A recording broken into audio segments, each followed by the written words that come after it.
के मुख्यमंत्री योगी आदित्यनाथ साहब ने कभी घंटा ही बजाया था। घंटी वो सालों तक मंदिर में बजाते रहे हैं, लेकिन उन्होंने घंटा भी बजाया है। उनके घंटे से घंटासरी के बहुत सारे लोगों को बड़ी खुशी मिलती है। जिन्हें खुशी मिलती है उन्हें भक्त कहा जाता है। लेकिन छत्तीसगढ़ में आप मुख्यमंत्री भूपेश बघेल के सामने कितना भी घंटा बजा लें, उन्हें कोई फर्क नहीं पड़ता है। पत्रकार और सामाजिक कार्यकर्ता घंटा आए दिन बजाते हैं, लेकिन मुख्यमंत्री भूपेश बघेल को कोई फर्क नहीं पड़ता है। कॉलमिस्ट विजय मिश्रा ने जब महापौर एजाज ढेबर जैविक खेती करना चाहते हैं नगर निगम के गार्डन के ऊपर, छत के ऊपर, तब उन्होंने लिखा, सुना है जैविक खेती होगी नगर निगम के बिल्डिंग पर। तब झंगलू कहता है, नगर निगम बहुत से लोगों के लिए आखिर फसल ही तो है झंगलू। सालों से वहाँ बहुत से लोग फसल ही तो काट रहे हैं। तो वापस आते हैं कि पत्रकार और सामाजिक कार्यकर्ता छत्तीसगढ़ सरकार के सामने जनहित के मुद्दों को लेकर, पर्यावरण को बचाने को लेकर घंटा बजाते रहते हैं। घंटा जमकर बजा रहे हैं बीबीसी के पत्रकार आलोक पुतुल साहब और पर्यावरण के जानकार सामाजिक कार्यकर्ता आलोक शुक्ला भी। लेकिन हमने कहा ना, घंटा बजा लो घंटा घंटा, लेकिन कोई फर्क नहीं पड़ता है राज्य के मुख्यमंत्री भूपेश बघेल को। तो राज्य के मुख्यमंत्री भूपेश बघेल ने सफ़ेद कपड़े पहनकर जूतों के संग, और जैसा कि प्रधानमंत्री नरेंद्र दामोदर दास मोदी के आसपास झुंड हुआ करता है, तो बिल्कुल वैसे चीफ मिनिस्टर भूपेश बघेल के आसपास जमकर झुंड लगा था। तो झुंड के बीच उन्होंने एक पौधा रोप दिया, 2 पौधे उन्होंने रोप दिए हैं, 4 का पौधा और एक दूसरा पौधा। बीबीसी के पत्रकार आलोक पुतुल साहब ने लिखा, एक फ़ोटो आती है हर साल 5 जून को कि मंत्री जी ने फलाना पौधा रोपा है। पिछले 10-20 सालों के फ़ोटोज़ दिखाए जाने चाहिए कि मंत्री जी ने जो पौधा रोपा था उसकी हालत क्या है। वैसे राज्य के मुख्यमंत्री भूपेश बघेल के कंधे जिम्मेदारी तो यह भी थी कि जिस तरह से पौधों को पेड़ बनाने की ज़रूरत होती है पौधा लगाने वाले को, तो उसी तरह से मुख्यमंत्री की यह जिम्मेदारी होती है कि वो अपने राज्य को पेड़ सा बढ़ाते रहें, उसे पीपल सा बनाएं कि हर कोई ऑक्सीजन ले सके, और उसे वट वृक्ष की तरह बनाएं कि जिसके नीचे हर किसी को छांव मिल सके।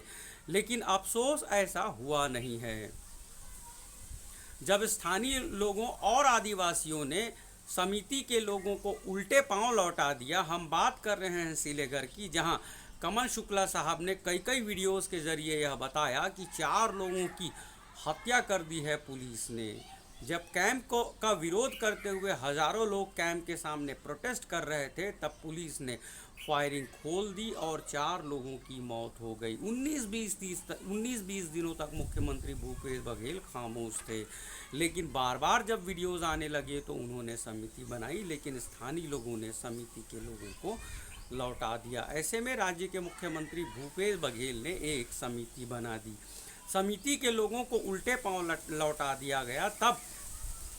तब राज्य के मुख्यमंत्री भूपेश बघेल को याद आया कि उन्होंने घोषणा पत्र में कहा था नक्सल मामलों में अरेस्ट किए गए आदिवासियों को छोड़ा जाएगा। तो लगभग 800 मामलों का जब रिव्यू हुआ तो लगभग 1000 लोगों को फ़ायदा मिलेगा, यह बताया छत्तीसगढ़ सरकार ने। लेकिन फिर से बीबीसी के पत्रकार आलोक पुतुल साहब ने याद दिलाया, साल 2019 में जस्टिस A.K. पटनायक साहब ने जो फैसला लिया था उसके मुताबिक छोटी छोटी घटनाओं में आम आदिवासी, लगभग 4000 आदिवासी जेलों में बंद हैं। लेकिन 2.5 साल बीतने के बाद राज्य के मुख्यमंत्री भूपेश बघेल को उस बारे में साल 2019 के रिपोर्ट के बारे में फैसला लेने की फुर्सत ही नहीं मिली। दरअसल राज्य के मुख्यमंत्री को अपने केसेस और कांग्रेस के लोगों के केसेस की चिंता थी। याद करिए कि लगभग 1 महीने पहले कांग्रेस के नेता और राज्य के मुख्यमंत्री भूपेश बघेल के मामलों में उन्हें राहत दे दी गई। और राजनेताओं की इसी कमजोरी, स्वहित का ये जो मेथड है मुख्यमंत्रियों का और बड़े बड़े नेताओं का, उस मेथड के बारे में आईपीएस, आईएएस और आईएफएस को पता है। बस इसीलिए राज्य का बंटाधार हो गया है। बस इसीलिए आप घंटा बजाते रहिए, घंटा कुछ नहीं होने वाला, आप घंटा घंटा बजाते रहिए। तो बीबीसी के पत्रकार आलोक पुतुल और सामाजिक कार्यकर्ता आलोक शुक्ला ने कई कई दिनों से लगातार घंटा बजाने की जिम्मेदारी ली है। घंटा घंटा वो घंटा बजाते रहते हैं, लेकिन मुख्यमंत्री भूपेश बघेल की करनी तो राज्य के मुख्यमंत्री भूपेश बघेल ने सब कुछ बदल डालूंगा की तर्ज पर काम करना 2.5 साल से शुरू किया, और वो अब तक बरकरार हैं उस मेथड पर कि वो सब कुछ बदल देंगे। जब वो चाहते हैं कि वो सब कुछ बदल देंगे, तो उन्होंने फिर से लगभग 29 लोगों को इधर उधर कर दिया।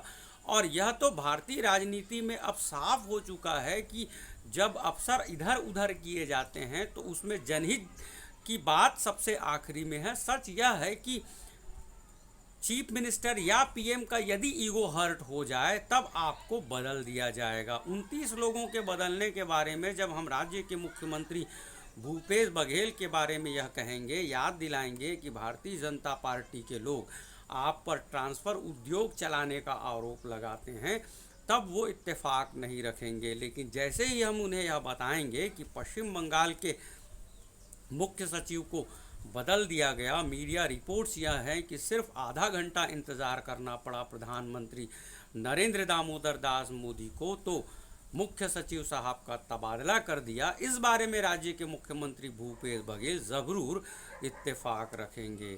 तो अखबारों ने यह बताया कि नगर निगम के आयुक्त सौरभ कुमार को तरक्की इसलिए दी राज्य के मुख्यमंत्री भूपेश बघेल को, चूँकि उन्होंने स्मार्ट सिटी के बारे में जमकर काम किया। स्मार्ट सिटी के चलते राजधानी रायपुर को उन्होंने चकाचक कर दिया है। कुछ इस तरह की बात लिखी है एक अखबार ने।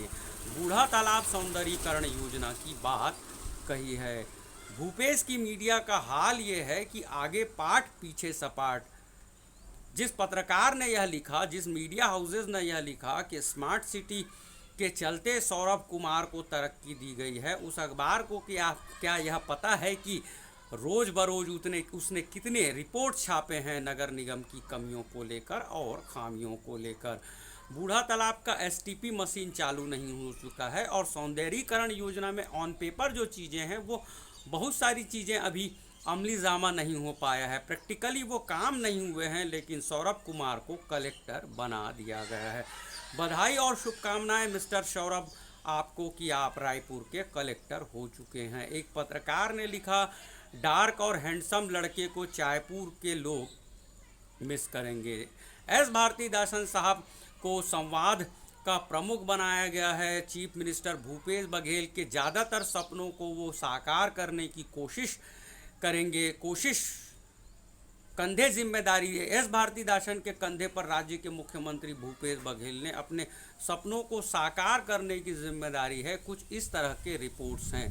तो देखना होगा कि तारण प्रकाश सिन्हा जिस तरह से लगातार वीडियोस बनवाया करते थे, वीडियो डॉक्यूमेंट्री की बहार हुआ करती थी, तो क्या रायपुर में कलेक्टर रहे एस भारतीदासन जिन्हें कोई पत्रकार डार्क पर्सन हैंडसम लिखते हैं, तो देखना होगा कि ये डार्क पर्सन छत्तीसगढ़ सरकार के चेहरे को कितना ग्लो कर पाएंगे, छत्तीसगढ़ की योजनाओं को कितना ग्लो कर पाएंगे, यह देखने वाली बात होगी। आप देख रहे थे छत्तीसगढ़ सारथी। आप सबका बहुत बहुत शुक्रिया। हमारे वीडियोस अच्छे लगते हैं तो लाइक करें, कमेंट करें, और प्लीज़ प्लीज़ प्लीज़ हमारे यूट्यूब चैनल छत्तीसगढ़ सारथी को सब्सक्राइब भी ज़रूर करें।